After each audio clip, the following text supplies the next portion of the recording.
Bonsoir et merci de répondre à ce rendez-vous d'actualité. Mesdames, Messieurs, bienvenue.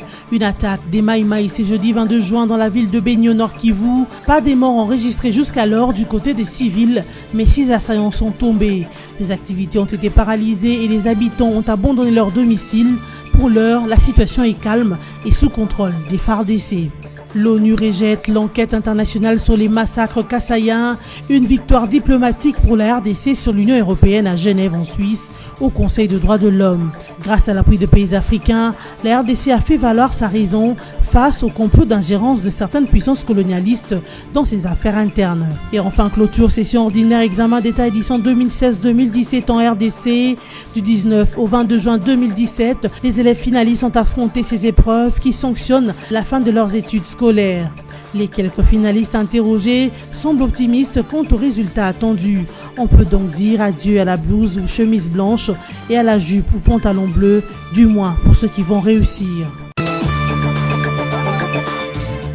La ville de Béni au Nord Kivu a été attaquée ce jeudi 22 juin matin par des assaillants Maï Maï. Cette attaque a occasionné le déplacement massif de la population, la paralysie des activités, des blessés dans un centre d'examen d'État où un obus est tombé, mais aussi 6 morts du côté Maï Maï. Pour l'instant, la situation est calme et sous contrôle des FARDC, nous le confirme John Kanyunu, journaliste depuis Béni. La ville de Béni a été attaquée aujourd'hui par un groupe Maï Maï. Ils ont attaqué tôt le matin. À ce moment ici, tout va bien. Les opérations de ratissage continuent dans les périphéries de la ville. Selon le maire de Béni, il y aurait 6 Maï Maï tués. Et moi, personnellement, je vis 4 corps. Donc la situation est calme dans la ville de Béni. Les motos peuvent circuler, certaines zones, sauf que les magasins et toutes les activités sont restées paralysées jusqu'à ce moment. Comme il y a des opérations de ratissage qui continuent, on ne peut pas voir s'il y a eu des victimes civiles, mais ce que je dois signaler, c'est que l'Institut Bungoulou, c'est un centre aussi des examens d'État. Il y a eu une obus qui est tombée sur l'un des bureaux de là de cette école. Il y a eu des blessés, mais leur état de santé n'est pas à craindre, donc tout va bien. Et c'est ça la situation actuellement. Mais nous sommes en train de suivre la situation et une fois on aura des informations supplémentaires, nous ne manquerons pas à vous les communiquer. La population, la circulation n'est pas du tout intense comme ça a toujours été le cas tous les jours. Après la situation, après l'attaque de la ville, parce qu'il faut de l'avouer, les Maï Maï sont rentrés jusque dans les centres-villes et aussi des périphéries. Donc c'est tout le monde qui craint pour sa sécurité, mais tout va bien et je pense que peut-être c'est demain qu'il y aura la reprise des activités dans cette ville, parce qu'il y a aussi l'opération couvre-feu. Tout le monde ne s'est pas resté dans la ville, craignant aussi pour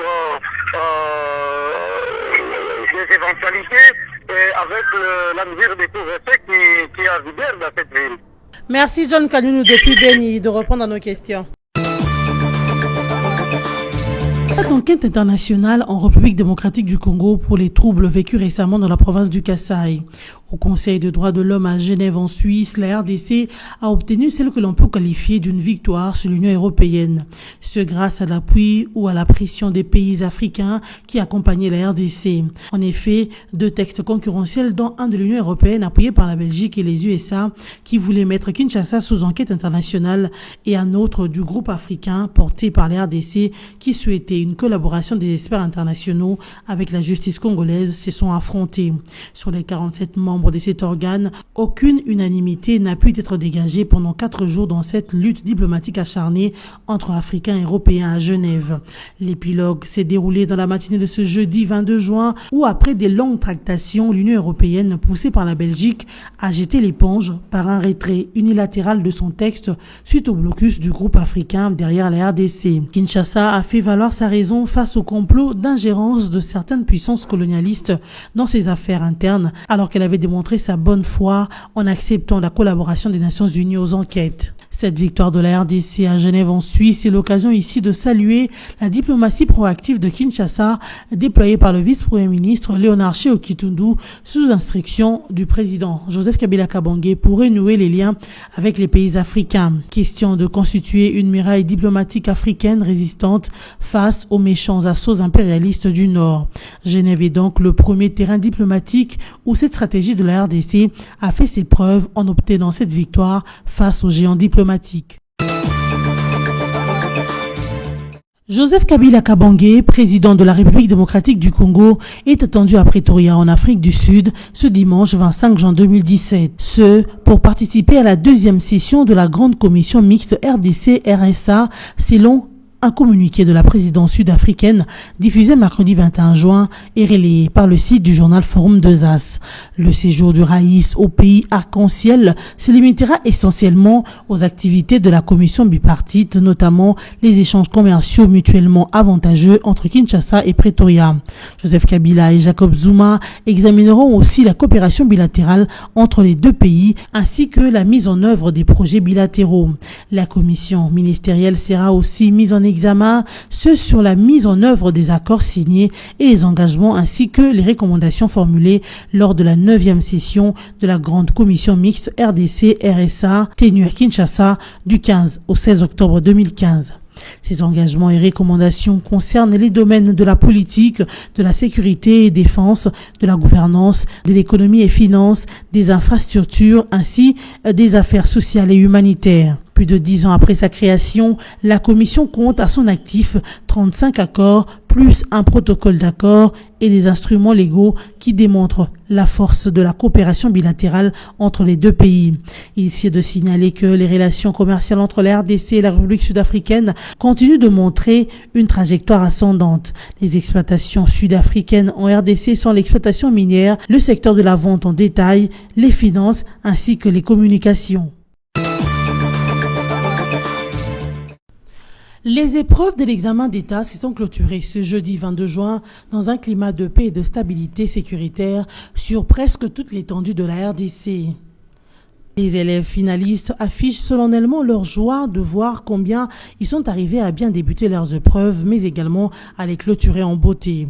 Cependant, les finalistes qui ont eu pour centre d'examen le lycée Sacré-Cœur, une école conventionnée catholique, nous l'ont dit, ils ont exprimé leur satisfaction en espérant une réussite au regard de leur travail. Aujourd'hui, nous avons eu à finir le 4 jours des exétats et le premier jour, on a eu les examens de culture générale qui comprend la géographie, la philosophie, civisme et l'histoire et c'était bien passé. Et aujourd'hui, on a eu les langues où on a l'anglais et le français. J'ai trouvé que c'était vraiment abordable à tous, selon moi, au fait. Et j'ai directement su que je m'étais vraiment préparée pour ça. J'ai aimé le premier jour, j'ai vraiment aimé le deuxième jour, le troisième ainsi que les derniers jours aussi. Si pour certains finalistes, ces épreuves n'ont pas été difficiles à affronter, cela demandait un maximum de concentration pour y parvenir. L'examen était abordable, mais il y avait eu un peu de difficultés parce que la mathématique déjà c'est pas mon truc. Je m'attendais pas vraiment à me trouver à des questions pareilles, mais ça a été agréable pour moi. Par ailleurs, ces finalistes des humanités remercient infiniment les autorités congolaises pour avoir organisé dans les bonnes conditions ces épreuves de l'examen d'État en cette année 2017. Mise en retraite de 250 000 agents et 4 de la fonction publique en République démocratique du Congo.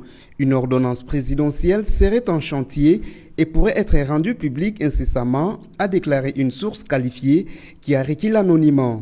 Cette même source a fait savoir que la commission interministérielle instituée à cet effet est déjà assez avancée et pourrait bientôt déposer les conclusions de son travail sur la table de qui des droits.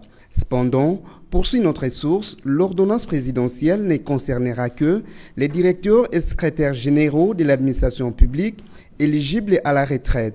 Par contre, Les chefs de division ainsi que les chefs de bureau concernés par la même mesure seront notifiés par un arrêté du ministre des tutelles. Les deux actes devraient normalement être vulgarisés au plus tard le 30 juin en cours à l'occasion de la célébration du 57e anniversaire de l'indépendance de la RDC, a renchéri la source. La mise en retraite des agents et fonctionnaires de l'État est un long processus initié par les gouvernements dans le cadre des stratégies de la réforme de l'administration publique. Elle concerne aussi bien les personnels des services publics que les agents de carrière.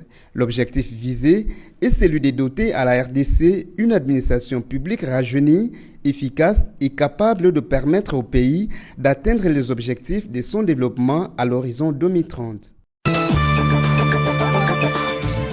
10 millions de dollars américains octroyés par le gouvernement congolais en vue de relancer les activités de la minière de Bakwanga au Kasaï oriental afin d'éviter la mort programmée de cet ancien fleuron de l'économie congolaise. Cette annonce a été faite par le gouverneur de cette province, Alphonse Ngoï Kassanji, au sortir de l'audience que lui a accordée le Premier ministre Bruno Tshibala à Kinshasa.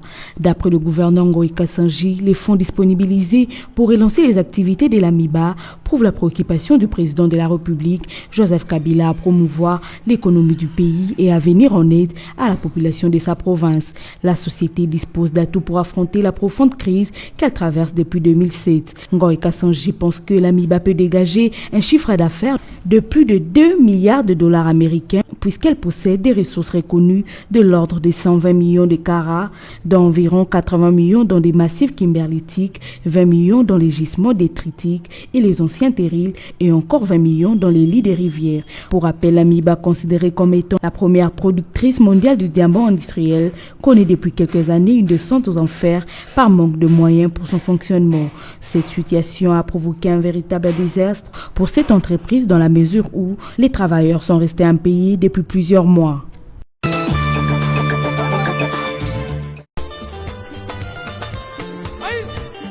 Le concert de l'artiste musicien congolais Fally Ipupa, programmé ce jeudi 22 juin dans la salle de spectacle La Cigale à Paris, est interdit par la préfecture de la police de la ville de Paris. La préfecture de la police parisienne, dans un arrêt rendu public, justifie sa décision par le fait que ce concert suscite une mobilisation croissante chez les opposants radicaux congolais qui ont déposé plusieurs déclarations de manifestation pour le 22 juin aux abords de la salle de spectacle avec l'intention d'en découdre avec les spectateurs du concert, de créer des désordres à l'intérieur et à l'extérieur de la salle et de s'en prendre à l'artiste. Ayant pris connaissance de cette interdiction, Fally Ipupa et ses producteurs regrettent amèrement de ce qui leur arrive dans la mesure où plusieurs personnes s'étaient déjà procuré leurs billets. Cependant, une solution est vite trouvée à propos car le propriétaire de la salle rassure sur le site internet de l'artiste Fally Ipupa que le remboursement aura bel et bien lieu dans les points de vente où les gens ont acheté les billets. Pour rappel, les artistes musiciens congolais sont frappés d'un embargo par un groupe de Congolais identifiés sous l'appellation de combattants. Ils ne peuvent donc pas se produire dans le pays de l'espace Schengen. Ces artistes sont accusés de soutenir le régime en place par leurs chansons. Mais certains observateurs estiment que les artistes sont aussi des citoyens comme tout le monde et peuvent avoir ou pas un attachement au régime de Kinshasa. Mais cela ne donne pas droit aux combattants de les empêcher à faire leur travail. Cette interdiction des combattants met en mal l'évolution de la musique congolaise qui est actuellement dominée par la musique ouest-africaine grâce à leur production extérieure. Merci. Brendan James, le coureur belge sacré vainqueur du 5e tour cycliste de la République démocratique du Congo. Cette clôture de la compétition a eu lieu ce mercredi 21 juin sur le boulevard triomphal de Kinshasa, désigné comme point de chute. Le go de cette compétition a été donné le 15 juin dernier à Goma, au Nord Kivu, par le ministre en charge des sports, Papi Nyangou, qui représentait le Premier ministre Bruno Tshibala Nzenze. Plusieurs prix ont été remis aux cyclistes qui se sont distingués. Le maillot jaune de ce 5e tour est détenu par le Français Noël Richer. Le prix du meilleur coureur congolais est remporté par Jonathan Lianza. Le Bénin s'est contenté du prix de l'équipe Fair Play du tournoi. Le Burkina Faso, de son côté, s'est réjoui du prix de la meilleure équipe africaine. Les Pays-Bas, quant à eux, se sont contentés du prix de la meilleure équipe européenne. Cette 5e édition du Tour cycliste de la RDC a connu la participation d'une douzaine de cyclistes venus de pays d'Afrique et d'Europe. Le deuxième gouvernement de la présidence Macron a été dévoilé ce mercredi 21 juin 2017. Après la démission des 4 ministres en 3 jours, ce remaniement post-législatif est d'une ampleur plus importante que prévu. Ce remaniement promet surtout des femmes, même si un homme, Stéphane Travers, fait son entrée au gouvernement en tant que ministre de l'Agriculture et de l'Alimentation. Ainsi, la juriste Nicole Belloubet a été nommée ministre de la Justice à la place de François Bayrou. Florence Parly, nommée ministre des Armées, Nathalie Loiseau, directrice de l'ENA, a été nommée ministre chargée des Affaires européennes à la place de Marielle Desarnés. Jacqueline Gouraud, nommée ministre auprès du ministre de l'Intérieur. Parmi ceux qui sortent, Richard Ferrand, qui a renoncé à la demande d'Emmanuel Macron à ses fonctions de ministre de la cohésion des territoires pour briguer la présidence du groupe majoritaire à l'Assemblée nationale. Dans la foulée, les 3 ministres issus du MoDem, Sylvie Goulard, François Bayrou et Marielle Desarnés, ont annoncé leur départ à tour de rôle. Par ailleurs, la majorité des ministres du gouvernement Philippe I ont été reconduits dans leur mission, considérés comme des poids lourds du gouvernement. L'actuel gouvernement Philippe II comporte ainsi 15 femmes et 14 hommes. Et si vous nous avez pris en cours de diffusion, voici les grands titres développés. Une attaque des Maïmaï ce jeudi 22 juin dans la ville de Béni au Nord Kivu. Pas des morts enregistrés jusqu'alors du côté des civils, mais 6 assaillants sont tombés. Les activités ont été paralysées et les habitants ont abandonné leur domicile. Pour l'heure, la situation est calme et sous contrôle des FARDC. L'ONU rejette l'enquête internationale sur les massacres kassaïens, une victoire diplomatique pour la RDC sur l'Union européenne à Genève en Suisse au Conseil des droits de l'homme. Grâce à l'appui de pays africains, la RDC a fait valoir sa raison face au complot d'ingérence de certaines puissances colonialistes dans ses affaires internes. Et enfin, clôture session ordinaire examen d'état édition 2016-2017 en RDC. Du 19 au 22 juin 2017, les élèves finalistes ont affronté ces épreuves qui sanctionnent la fin de leurs études scolaires. Les quelques finalistes interrogés semblent optimistes quant aux résultats attendus. On peut donc dire adieu à la blouse ou chemise blanche et à la jupe ou pantalon bleu, du moins pour ceux qui vont réussir. C'est la fin de ce journal. Merci de l'avoir suivi.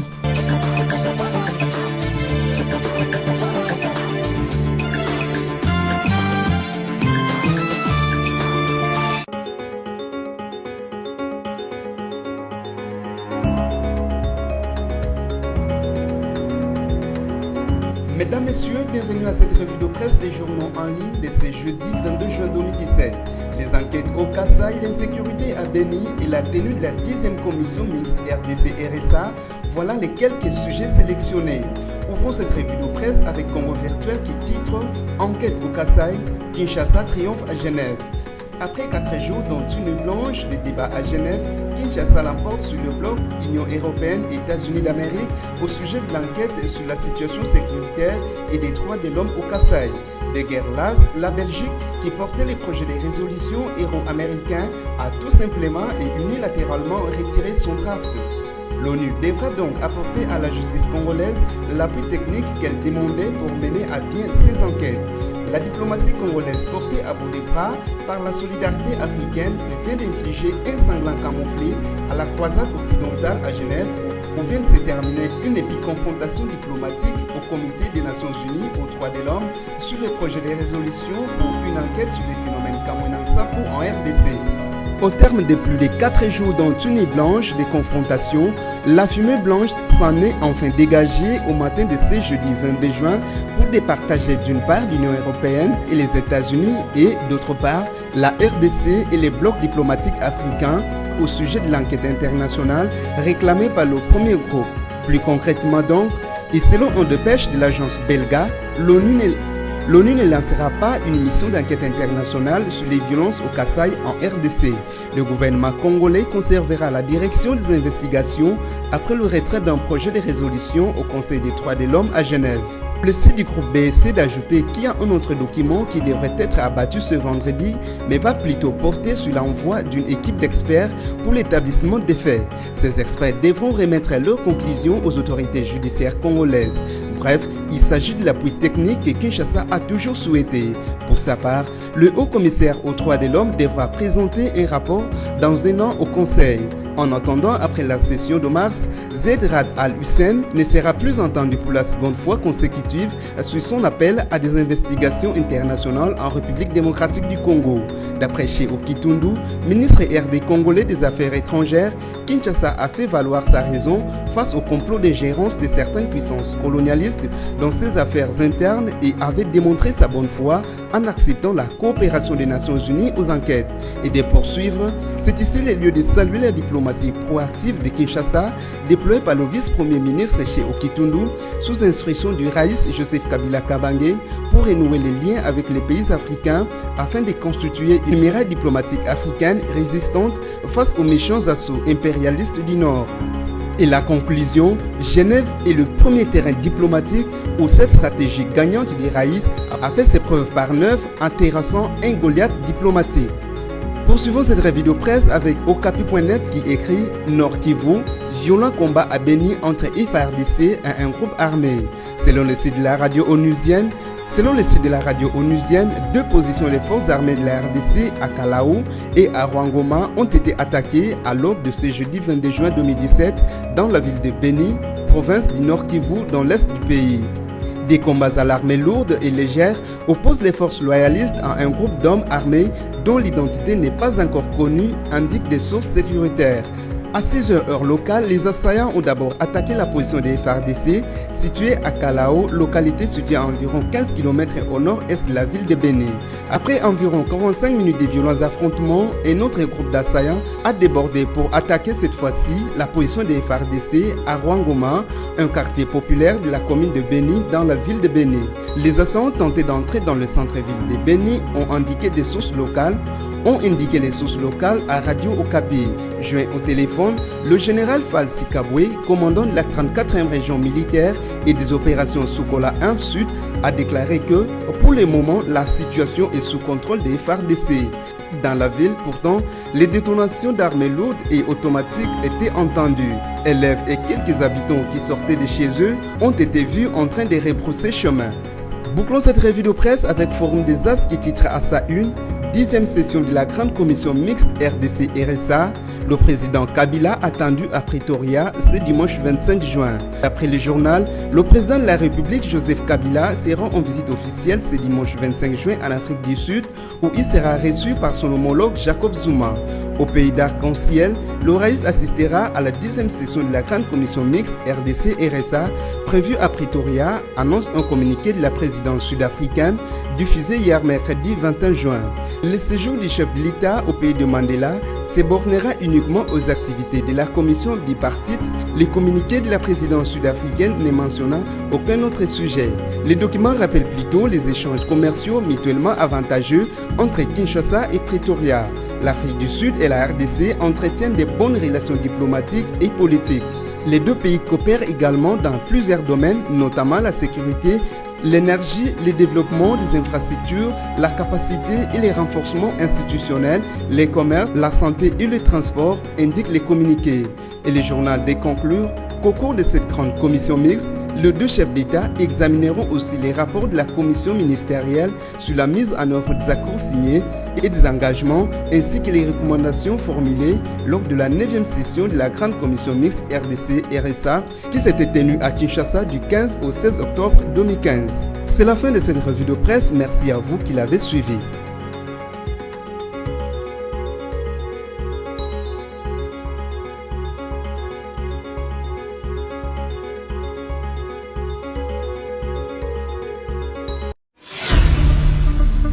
Congo Panorama, votre magazine d'actualité est de nouveau dans vos bacs, dans sa 24e édition, toujours aussi riche que diversifiée. Découvrez nos rubriques telles que la coopération et la diplomatie avec Joseph Kabila et Al-Sisi qui renforcent l'axe Kinshasa-Le Caire. La CIRGL fait bloc avec Kinshasa contre le terrorisme et les groupes armés. Économie et finances, le FPI cimente son partenariat avec la FEC. Henri Avmoulang stimule les opérateurs économiques de l'Est. Société, premières opérations à cœur ouvert réussies à Kinshasa. Sonas, Carole Aguito loue les efforts du personnel féminin. Congo Panorama, c'est surtout la une. Kabila pacifie le Kasaï. Votre magazine revient sur toute la tournée du chef de l'État dans le Kasaï pour la consolidation de la paix et le réconfort des populations éplorées. Découvrez également notre dossier élections. Élections, c'est parti.